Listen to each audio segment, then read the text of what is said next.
Hello, स्वागत है आप सभी का। आज हम देखेंगे एक और नई कहानी जिसका नाम है ईमानदारी। अमन पढ़ाई में बहुत होशियार था, लेकिन साथ में गरीब भी था। जब वह बहुत छोटा था तभी उसके पिता का देहांत हो गया था। उसकी माँ घर में सिलाई का काम करके अपना खर्च चलाती थी। माँ की बहुत इच्छा थी कि अमन पढ़ लिख कर बड़ा आदमी बने। इसके लिए वह उसकी पढ़ाई का पूरा ख्याल रखती थी और उससे हमेशा कहा करती थी कि बेटा मेहनत से पढ़ाई करना। अमन को भी अपने घर की गरीबी का एहसास था। वह प्रयास करता था कि माँ के काम में हाथ बटाए, लेकिन माँ हमेशा मना कर देती थी। वह चाहती थी कि वह अपना ध्यान सिर्फ पढ़ाई में लगाए। अमन अपनी माँ की इच्छा का बहुत आदर करता था। वह दूसरे लड़कों की तरह समय बर्बाद नहीं करता था। विद्यालय में वह ध्यान से पढ़ाई करता था और घर आकर भी पढ़ाई करता था। अमन के गुणों के कारण सारे अध्यापक ही नहीं, सभी छात्र भी उसकी सराहना करते थे। अमन अपने सहपाठियों की मदद भी करता था। ईमानदारी तो उसके अंदर कूट कूट कर भरी हुई थी। यही कारण था कि जब वह कक्षा में प्रथम आता तो सारे अध्यापक और छात्र प्रसन्न होते थे। हर साल जब भी अमन अपना परीक्षा फल लेकर घर आता तो उसकी माँ उसे गले से लगा लेती थी। उसे विश्वास हो चला था कि अमन उसके सपने को जरूर पूरा करेगा। एक बार अमन की माँ की तबीयत खराब हो गई। काफ़ी इलाज कराने पर भी ठीक नहीं हुई।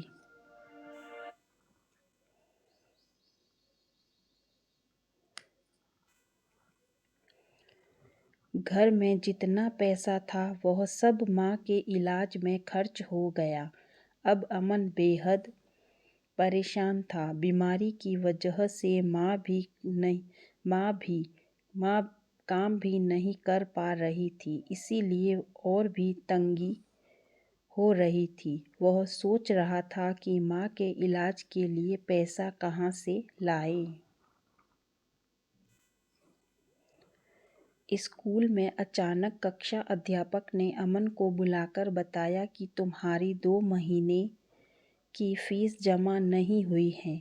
अमन को लगा कि शायद पढ़ लिख कर बड़ा आदमी बनने का उसका सपना यहीं अधूरा रह जाएगा। घर में माँ के इलाज के लिए और खाने तक के लिए पैसे नहीं थे। ऐसे में स्कूल की फीस जमा कर पाने का तो सवाल ही नहीं उठता था। फीस की बात अमन अपनी माँ से भी नहीं कह पाया, क्योंकि वह बीमारी में ही काम करने लगती। अमन मन ही मन में परेशान होता रहा। अंत में उसने फैसला किया कि माँ का इलाज अधिक जरूरी है। इसके लिए उसने पढ़ाई छोड़कर कहीं कोई काम तलाशने का फैसला किया। दुखी मन से अमन अध्यापक को यह बताने स्कूल की ओर चल पड़ा कि अब वह पढ़ाई छोड़ रहा है। रास्ते में उसे एक बैग पड़ा मिला। अमन ने बैग उठा लिया। खोलकर देखा तो उसमें ढेर सारे रुपये भरे थे। अमन को लगा कि शायद भगवान ने उसी की मदद के लिए ये रुपये दिए हैं। वह प्रसन्न हो गया। तभी उसके मन में यह विचार आया कि यह तो बेईमानी है। हो सकता है ये पैसे किसी ज़रूरतमंद के हो। कुछ देर सोचने के बाद उसने बैग अपने अध्यापक को सौंपने का फैसला किया। स्कूल जाकर उसने अध्यापक को सारी बात बताई और बैग उन्हें सौंप दिया। अध्यापक उसकी ईमानदारी देखकर बहुत प्रसन्न हुए। बैग उन्होंने प्रधानाध्यापक के पास जमा करवा दिया और अमन की पीठ थपथपाई।